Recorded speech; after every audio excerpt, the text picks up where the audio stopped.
By 1863, the war had dragged into its third brutal year, but something had changed. Now it wasn't just a war between North and South, it was a war for the soul of the nation. On January 1st, President Abraham Lincoln signed the Emancipation Proclamation. It declared all slaves held in Confederate territory to be forever free. It didn't free every enslaved person, but it transformed the Union cause into a moral crusade, a war to end slavery. In May, the fields of Virginia shook again. At Chancellorsville, Robert E. Lee pulled off his boldest victory, defeating a Union army twice his size. But victory came at a price.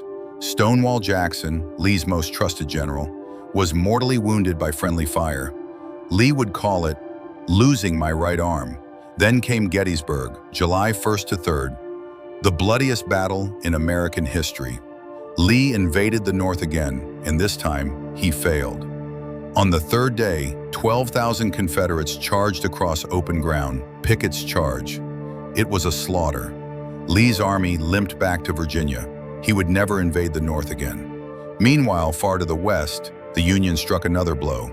At Vicksburg, Ulysses S. Grant had besieged the last Confederate stronghold on the Mississippi River. On July 4th, the city surrendered. The Confederacy was split in two. But even as the Union celebrated, the home front unraveled.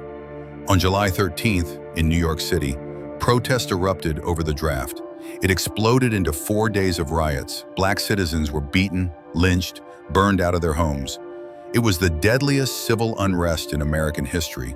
A brutal reminder not all in the North supported the war or the fight for freedom. By the end of 1863, the tide had clearly turned.